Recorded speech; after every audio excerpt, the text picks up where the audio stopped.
is a projectile motion trajectory. What is this? This is called trajectory. What is the meaning of the word trajectory? Okay. Projectile's trajectory. The meaning of the trajectory is any path which is followed, right, under the influence of gravity or any other force will be called as a trajectory. Right? First thing you should know about projectile is that a projectile has a trajectory. The shape of the path is this.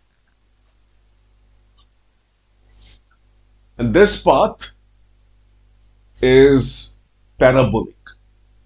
The shape is parabolic.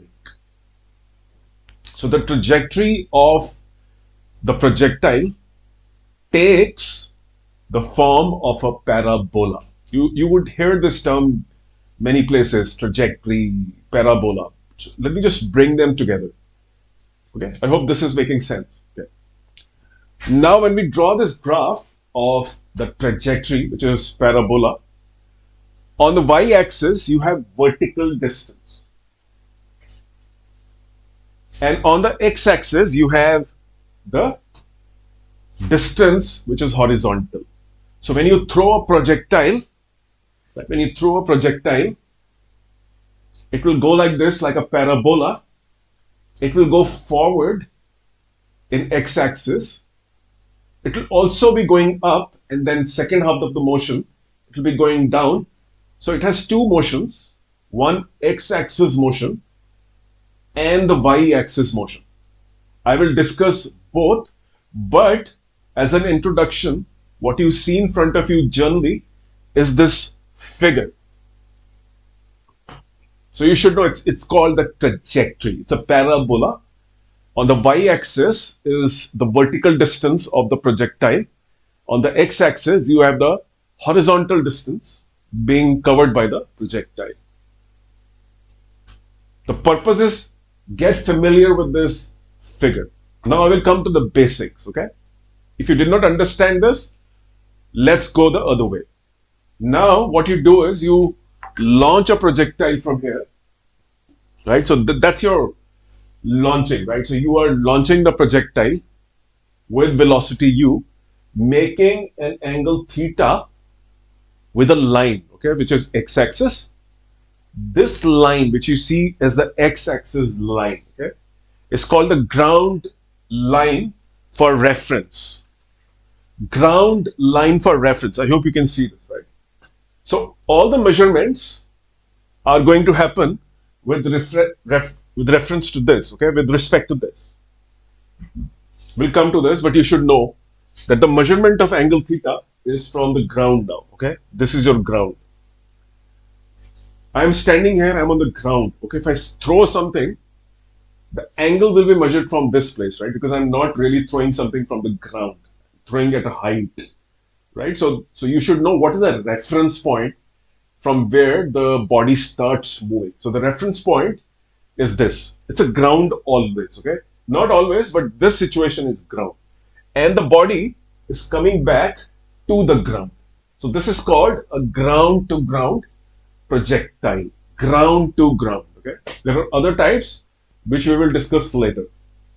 So you have thrown a body with a velocity of u at an angle theta, which will follow this trajectory. Why? We will discuss that. And will reach some points on the trajectory. The farthest point, the highest point, the launch point. So you can see three crucial points. Launch, highest, the farthest, okay? You may have heard these terminologies, okay?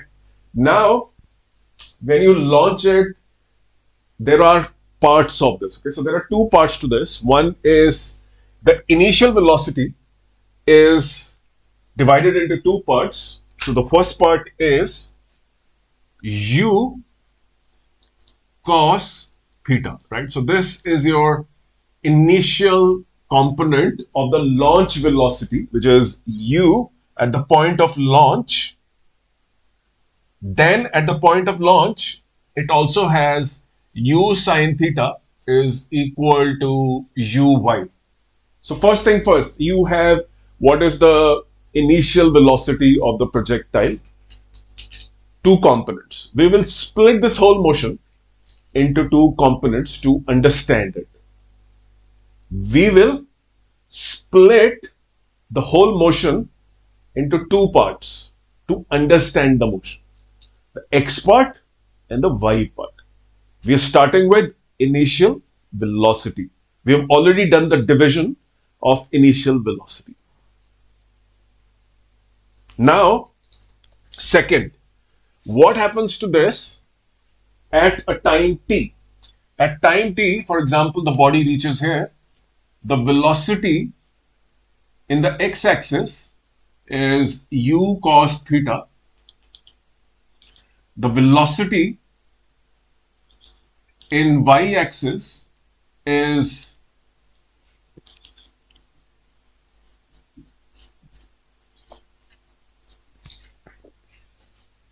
so the motion has two parts. One part which is under the influence of gravity, which is a y part, as you can see from the velocity at time t, and a x part which is horizontal part. Together, what they do is the creation of this path. A projectile is a type of motion or a trajectory where the body is under the influence of gravity in y-axis, and in the x-axis, the body is in uniform velocity. A lot of people do start from this place, definition, but you must get the context right. Generally, what you do is you get this figure in front of you, and therefore it is important to first clarify what is this figure all about. But the traditional definition is, if you have a body which is launched in the y-axis, if you have gravity, and in the x-axis you have uniform motion, which means the x-axis velocity never undergoes any change irrespective of time, which means it never changes. The x-axis velocity never changes throughout the motion, never changes. But the y-axis motion undergoes change because of gravity. The combined motion, which is the motion under the influence of gravity, and the motion, which is uniform motion in the x-axis, the combined motion is called the projectile motion.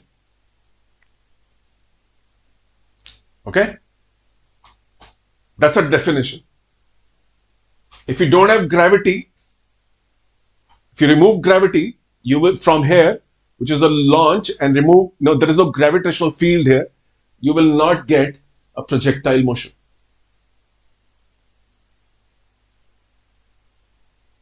Second, a projectile motion, when we split it into x and y axis, they are independent motions. They are not dependent on each other. The y axis motion happens as an independent motion. The x axis motion happens as an independent motion. You really can't mix these two. They are separate. The only commonality between these two is a time. If there are 5 seconds which have elapsed in time dimension, they have elapsed for x-axis and y-axis. So in 5 seconds, the body will go up or down in y, and in x-axis, it will go far in the same time. So that's a, so to say, a bit of linkage there. But otherwise, they are completely independent. You do get questions on independence, the very basic concept of projectile motion. So I will just summarize what we have done so far. We have understood that the motion is divided into x and y. The y has gravity, x is uniform motion.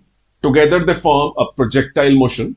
The projectile motion trajectory is a parabola.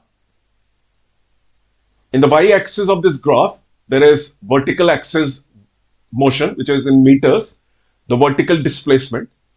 The x-axis represents the horizontal displacement of the projectile. right?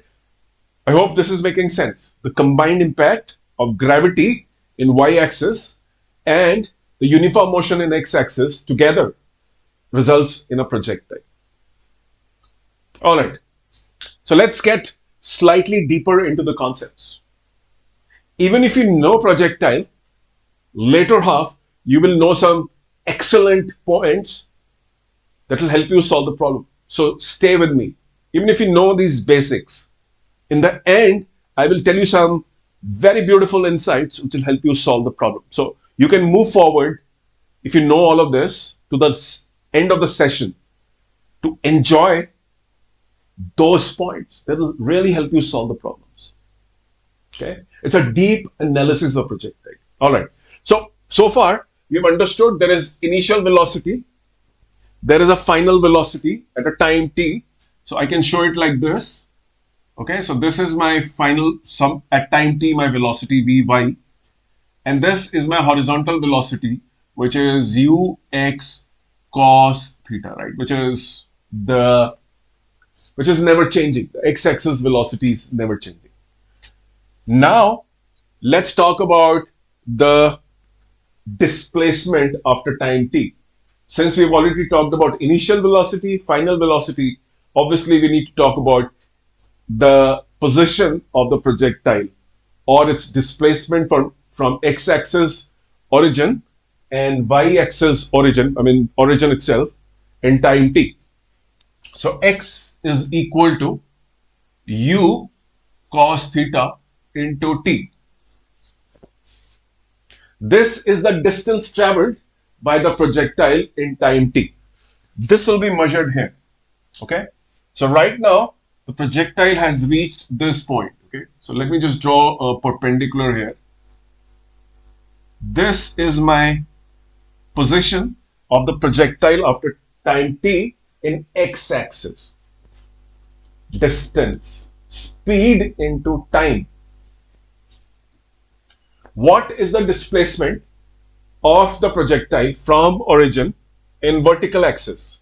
Y is equal to u sine theta t minus half gt square, governed by the second equation of motion, accelerated, uniform accelerated motion in y-axis, only gravity.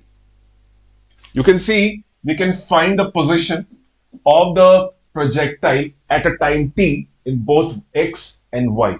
So this y is this. This is the displacement of the projectile in time t, right? So we are able to find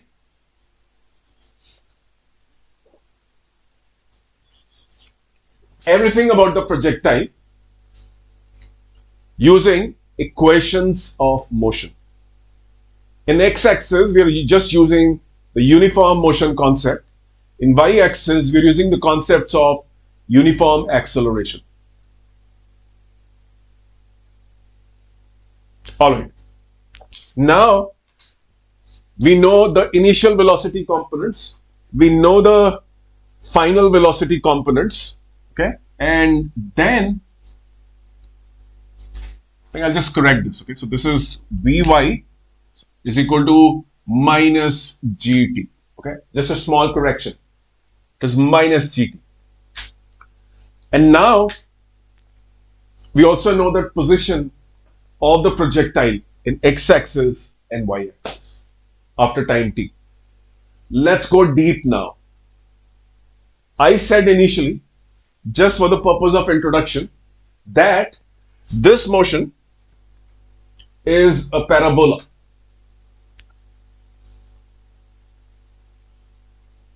Why did I say that?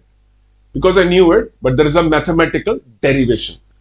If you pick up these two equations, which is the x-axis and the y-axis, and you remove time, which means you put t is equal to x upon u cos theta, and you substitute this in the y-axis, solve it, you will get equation of the trajectory. That equation is this: y is equal to x tan theta minus gx square upon 2u square cos square theta. Memorize this and understand the derivation.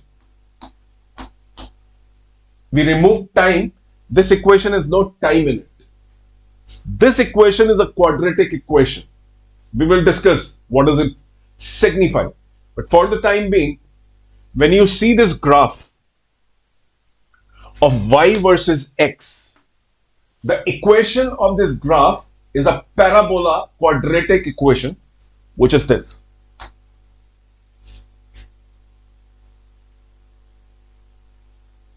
First deep point, many questions can be solved with the help of this equation. Use it when you don't see any time. The time is missing in the problem. They're trying to link x and y. Use this. All right. Also, when I started, I mentioned about some crucial points on the projectile motion. One, the highest point. So you are able to reach the high, very high of the projectile. Highest point is called h max. Here, the vertical velocity, which is this, the vertical velocity becomes 0, and therefore 0 is equal to u y sine theta minus gt, and therefore gt is equal to u y sine theta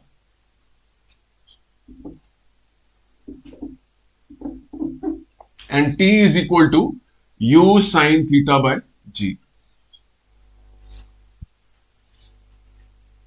This time is the time taken by the projectile to reach the highest point.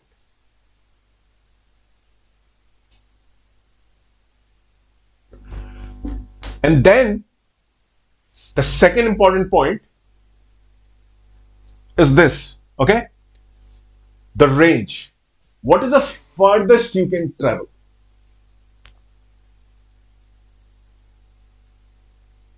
When you reach the farthest point, you have no vertical displacement.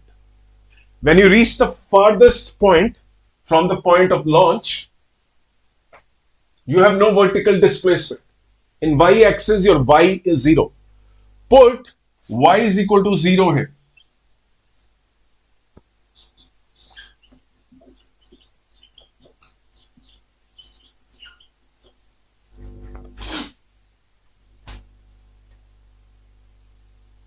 We will solve this. Wait for that. Now we calculated a time. Remember, projectile motion is a symmetric motion. Now the deep analysis of the motion is commencing. Listen through very carefully now. The projectile motion on the left hand side and on the right hand side, if you draw this vertical line, the highest point, they are mirror images of each other.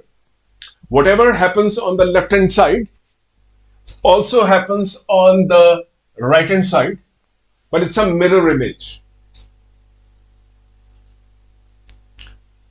The projectile motion is symmetric. About this point, this line, okay? The line coming from the highest. On the left hand side and on the right hand side, whatever happens on the left hand side also happens on the right hand side, but as a mirror image. Now, if you notice, we calculated this time t is equal to u sine theta by g, which means this is on the left hand side. This is a time taken by the projectile to cover half the projectile, half the motion. The other half will also be the same. So I will add another time and make it 2u sine theta by g. This time is called as the time of flight. The total time taken by the projectile to cover this trajectory is called the time of flight.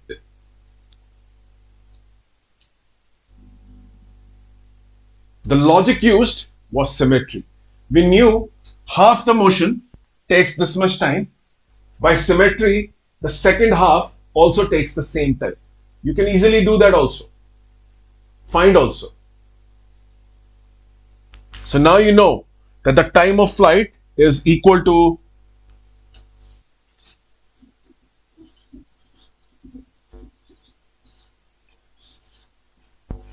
seconds, or whatever dimension or unit is given to you.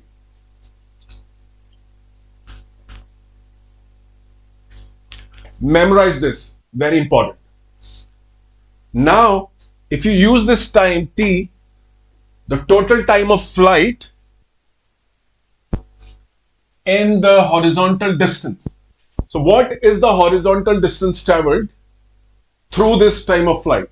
Obviously, you will reach the farthest point, the range. The range is the maximum horizontal distance traveled by you from the point of launch in the time, which is this. So if you substitute this time in the horizontal displacement expression, speed into time, here put this time, you will get the range of the projectile. U square sine 2 theta by g. Memorize this. Very, very, very important expressions. Time of flight, range, and if you use half the time of flight, which is this, in the vertical displacement expression to find the highest point, right? Highest point is achieved when the t is half the time of flight. Substitute it here and you will get your y-axis displacement in half the time of flight, which is going to be your h max. U square sine square theta by 2g. Memorize. Very important. If you know all of this, more to come. And these are the real insights which are coming now. Because I use the word symmetry. And now I'm going to introduce those topics which will really help you understand this motion. Solve the problems easily, short tricks. But you need to have a basic knowledge of what exactly is happening during the motion.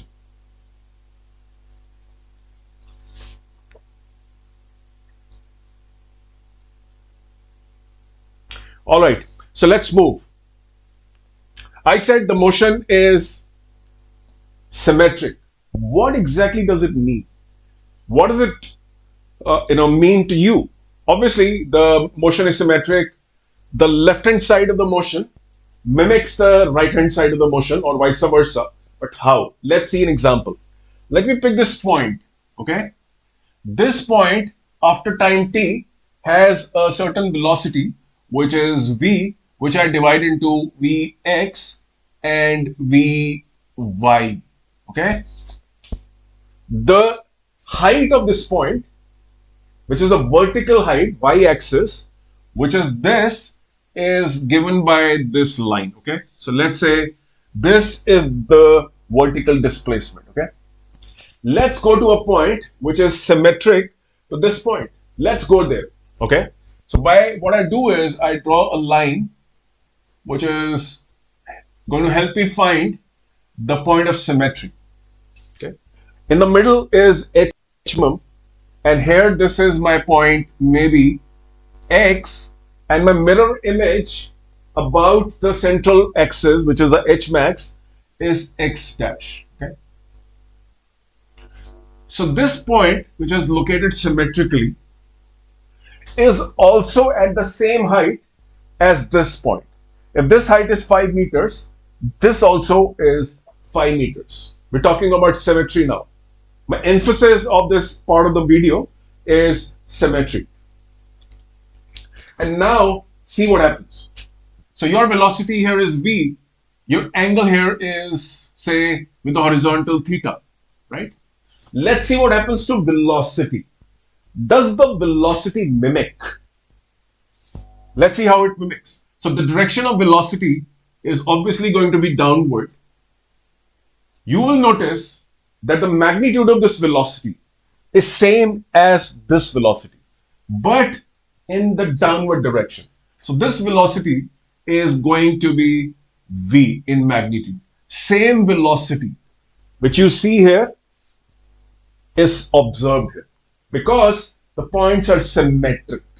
Symmetric points exhibit this.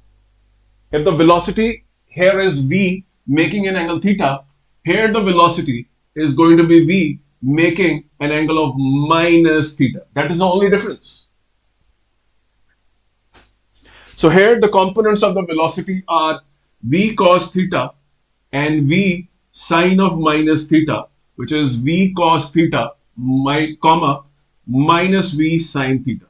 But here the components are going to be v cos theta, because in x-axis nothing changes, and in the y-axis v sine theta, right?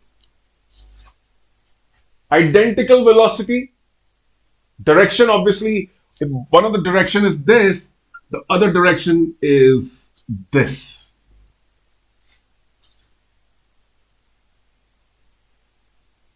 The angles are theta and minus theta with the horizontal. But these 2 points are characterized by symmetry. So the velocity mimics. It's a mirror image. A mirror image is, inverted in some sense. The left appears right. Something very similar. All right. Now let's talk about how are these two symmetric points linked to each other. They have same vertical velocity. Sorry, but in magnitude, they have same vertical displacement also. And the axis of symmetry is the central point, right? This is your axis of symmetry.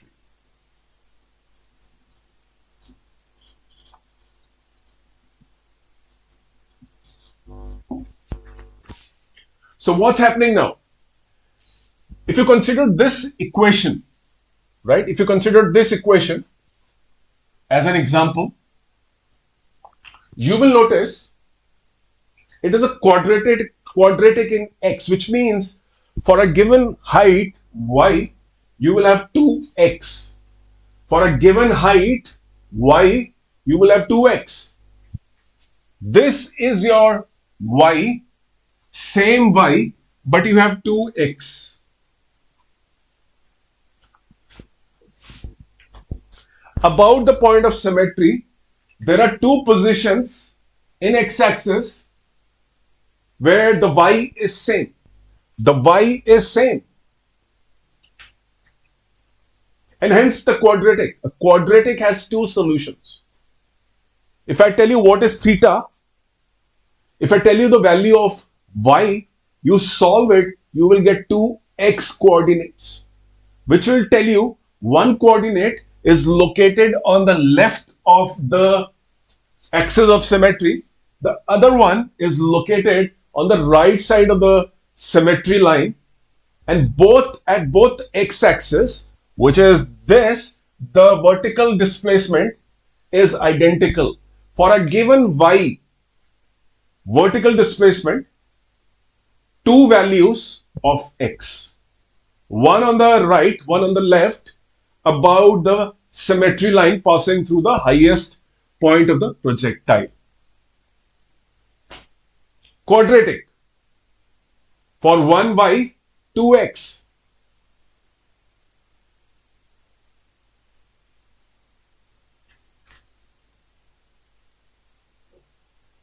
All right. So now let's talk about more. Let's look at this equation. in y-axis. Okay, this tells you the position of the projectile in y-axis at time t. If I know the value of y, I know the value of my initial velocity of launch, I know my angle of projection. If I substitute them, I will get a quadratic equation in t. If I solve a quadratic equation in t, I will get two values of time for a given y. So for a given y-axis displacement, two times t1 and t2. Why? Because you are achieving a displacement of y here and y here two times, right? So first time when you achieve the height, this on the left hand side is a root of this equation. The second root of the equation is here. So you're moving across the symmetry line, reaching here, time has elapsed. It takes less time to reach this point and more time to reach this point. But these two times, obviously this is not a graph of y and time, but in y-axis, motion, if time is there, then for a given y, you will have two roots t1 and t2 where the body will be able to achieve the same vertical displacement. If you solve this, again a quadratic. But the point of symmetry is this: one time will be located on this side and the other time is located on this side. Let me give you an example to make it easy for you. So say let's say time taken by the body to attain the highest is 9 seconds. Right? So you know half the time of flight is 9 seconds. If the body is at this height at 7 seconds, okay, at this point, 2 seconds before attaining the highest point, then so there is a 2 seconds gap. Now at 11 seconds, it will be here. You don't need to calculate it. By symmetry, it took you 2 seconds from this height to reach this highest point, and again to reach the same height, which is this. These two heights are same. To reach from here to the same height, you will take another 2 seconds. So on the left hand side, you took 2 seconds to reach, and on the right hand side, to attain the same height, you will take another 2 seconds. Symmetry. Quadratic.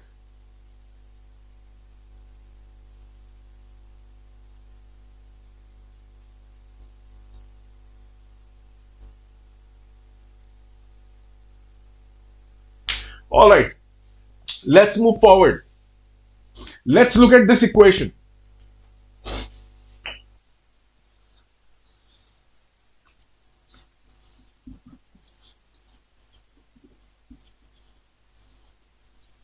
Now you will say, this is the range, right?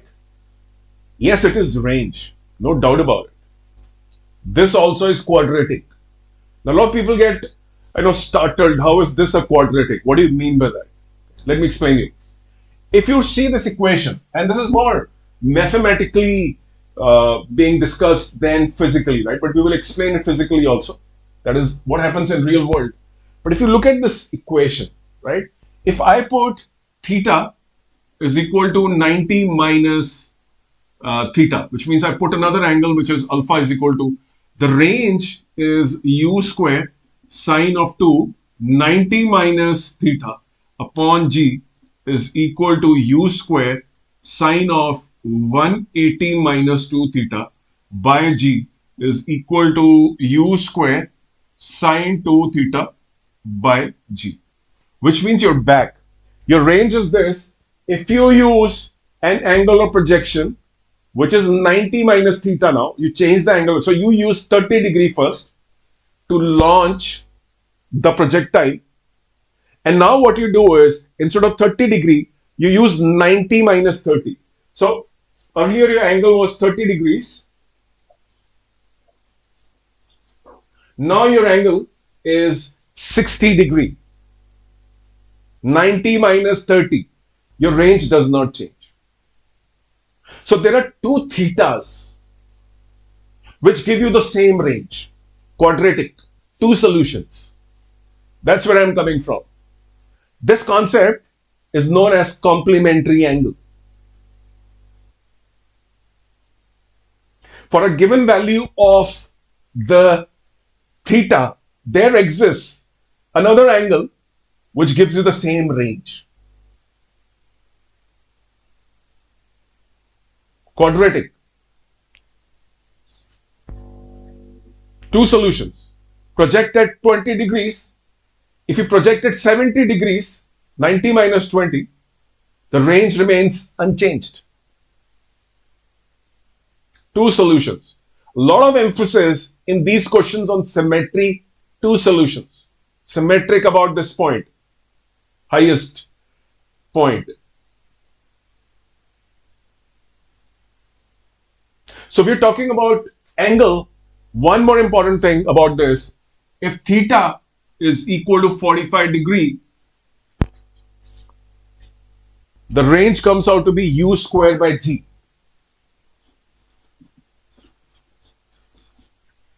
This is the highest range you can expect.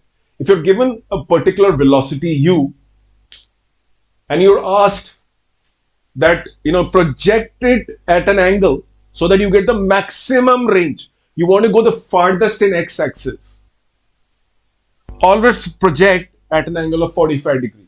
If you project at 45 degree for a given launch velocity, you will always reach the farthest point.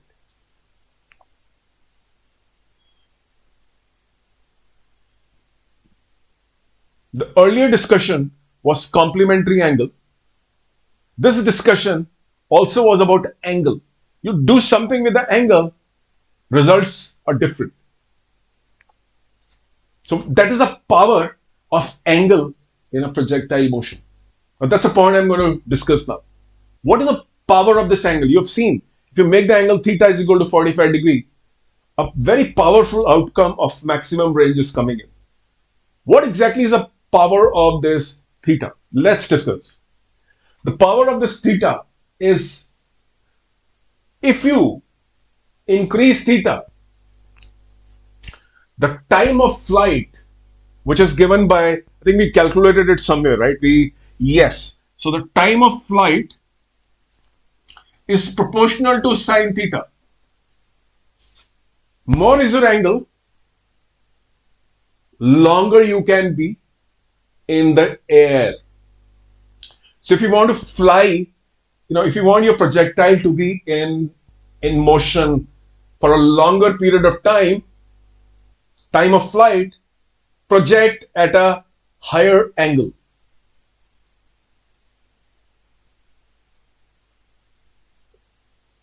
Because the dependence is sine theta. Sine theta increases if theta increases. We're talking about 0 to 90 degree here, okay? Keep it simple.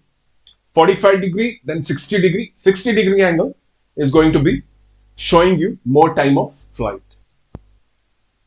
Powerful, right? The angle is very powerful. Get a hang of it. Go to my projectile playlist. You will see some fantastic questions from books like Resnick Halliday, H.C. Verma, and other books where I've solved these questions.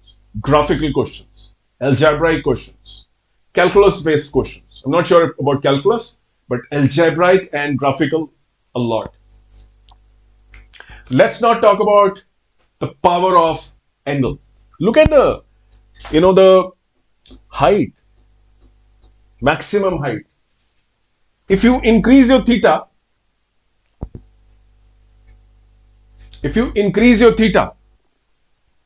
okay, so theta is equal to u square sine square 60 upon 2g is equal to u square 3 by 2 upon 2g is equal to u square 3 upon 4g.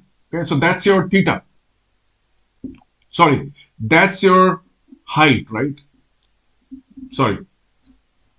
If you put the value of 45 degrees, u square sine square 45 upon 2g. So this is going to be u square by 4g. Higher is the angle, more is the height. If you want to go farther up, increase the angle. Keep increasing the angle. Make the angle 90 degree. That's your highest motion only in y-axis. 90-degree projection means what? This angle becomes this angle. Angle is very powerful. Impacts range, impacts time of flight.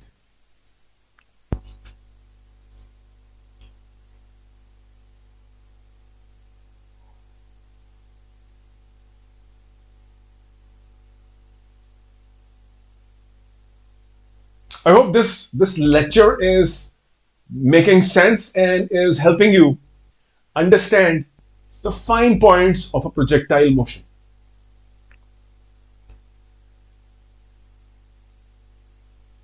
If you still have any doubts on the projectile motion, feel free to write your comments and questions. But do watch my playlist on projectile motion. You will see some startling questions solved there like this. Saves you time, increases your conceptual clarity. I'm winding this up now. Thank you very much for your time today. See you soon. Bye. Thank you very much.